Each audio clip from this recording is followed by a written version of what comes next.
신종교 우파 할아버지들의 각성 없이 포퓰리즘을 절대로 못 깨는 이유에 대하여 말씀드리겠습니다. 1990년대는 일반 국민 구석구석에 국가의 경제와 안보를 향한 권력 집중의 동해 문화가 퍼진 데에서 집요하게 운동권들이 기제를 파괴하는 역사였다. 특히 국가 공권력이 남로당 전력의 후예들만 집중적으로 관리를 해버리니 죽을 맛이었을 수 있다. 이러한 분석은 과거를 그리워하는 우파의 입장과는 정반대다. 문침의 좌파 독재 체험이 역지사지로 군사 독재 때 좌파경 험을 이해하게 되는 계기는 과거를 미화하고 그리워하는 것이 아니다. 2020년에 있어서 성리학적 군주관의 국가주의를 타도한 운동권 세력은 전라도 유교 스타일의 왕권주의로 새로운 형태의 국가주의를 시도한다. 1990년대 좌파 운동권들은 대중을 권력 집중체가 독식해버리고 많은 문화 기제 파괴를 필사적으로 했다. 그런데 2020년은 우파 젊은이들이 하지 말라고 애원을 해도 우파 노인들은 좌로 기운 운동장의 상징의 대중 유포를 아주 즐긴다. 임차인에게 상가임대료이나 청구권을 주장하는 데에서 이게 아니라는 생각을 많이 한다.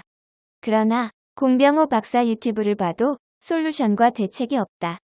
우파 9세대들은 이데올로기와 사회심리 공부를 안 했기 때문이다. 자영업자 대출이 어마어마하기 때문에 그들이 상가 폐업을 통해서 대출 변제를 통한 인플레이션 도래를 막기 위해서 고스란히 그 비용을 임대인에게 전가한다는 오한마TV의 분석을 신뢰하고 싶다.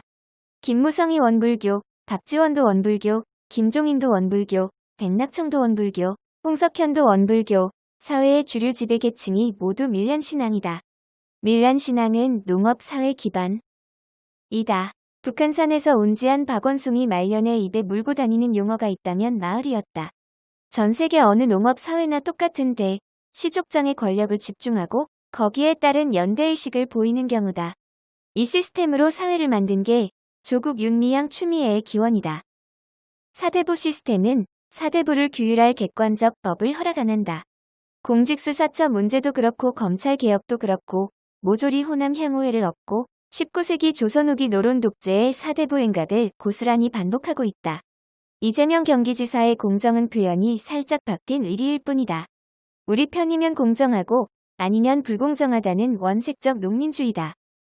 필자는 여러 차례 박정희 전기가 문재양 독재의 역설적 도우미짓이고 본래적 효용 가치는 뽑고 거의 한약재 무한중탕에서 거의 엄청난 분량을 뽑고도 남았다고 여러 차례 지적했다. 한국 신화를 공부한 사람들은 안다.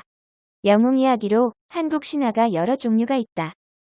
조웅전, 전우치전, 홍길동전 등등의 영웅 이야기가 있을 때 반복되는 그 이면의 모티프를 찾는다. 조갑제의 박정희 글쓰기는 내가 기억하는 박정희 체제와는 180도 다르게 신종교 노인 할아버지들의 영웅신으로 모든 것을 생산해주는 무당 정치인이다. 까놓고 이야기하자. 1970년대의 70명 클래스의 국민학교 한반에서 영웅신 운운하는 권력의 줄타기 놀. 음하는 아동들은 많아야 2-3명에 지나지 않았다. 이재명은 경상도 좌파다. 대구가 대구 폭동의 역사가 있다면 경상도 좌파가 있다는 것은 놀라운 일이 아니다.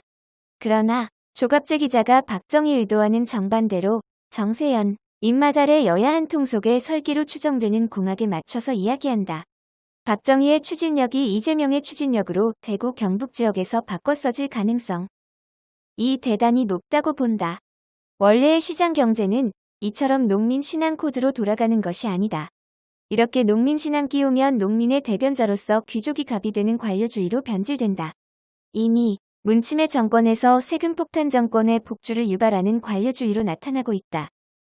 선거 때마다 잔뜩 선물 보따리 짊어지고 강화하는 영웅신의 도래라는 환상. 쇼가 좌로나 우로나 어떤 식으로 존재하기 시작하면 반대측은 당연히 허락된다. 우파 할아버지 자체가 무슨 축지법과 기적으로 구지가처럼 지도자에게 보이라고 이야기한다. 그 잣대가 문침의 정권의 법을 붕대 안 터뜨리고 계속 무제한적으로 반항하기 어려운 일반 국민의 피해를 전가하는 게임을 지속하고 있다. 포퓰리즘은 정도령 신화로서 지도자를 바라보는 그런 계기를 먹고 신다.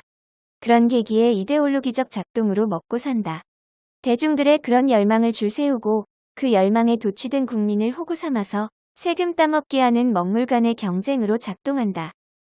그런 것은 처음부터 원천적으로 근본적으로 없었다. 이 한마디를 안 한다. 포퓰리즘은 시장원리로 사회가 개혁되고 관료주의를 배퇴시킬 족장신의 신비적 주술이 없다는 믿음하에서 움직여진다. 좌파는커녕 우파에서 계속 족장신 상징을 강화한다. 세계에는 두 가지 시스템만 있다. 시장 원칙으로 돌아가는 사회가 있고 추미애, 조국, 윤미향 등 권력 위에 올라탄 사람들을 절대로 비판 못하는 준공식 시스템 사회가 있다. 여기서 우파 노인들이 신종교를 이빨 깎게 물고 주장하며 우파 젊은이들의 대학 영역을 삭제해버렸다. 조국, 윤미향, 추미애 이전의 사실은 우파 노인들의 문제다. 우파 정권 때는 좌파 정권 때 나타난 문제와 비슷한 문제이되 손이 1/20 정도로 작았던 문제가 발생했다. 이게 아니었다. 사대부 정치의 현재화로 각 지역의 양반 계급이 세금 따먹기 하게 하고 나머지 영역을 호구화하는 이 시스템이 아니었다. 이 시스템 안에서 편 나누는 김종 인조갑제기자 전략은 아니다. 그냥 이 시스템 전체의 폭발을 불사하자는 것이 자유민주를 수호하는 건전한 기성세대의 사명이 아닐까? 박정희 시대에 박정희도 자유민주를 위한 정신혁명을 주장했고 함석헌도 저항을 위한 정신혁명을 주장했다. 조갑제 기자 이후에 보수 진영은 퇴보다. 구독, 좋아요, 알림 설정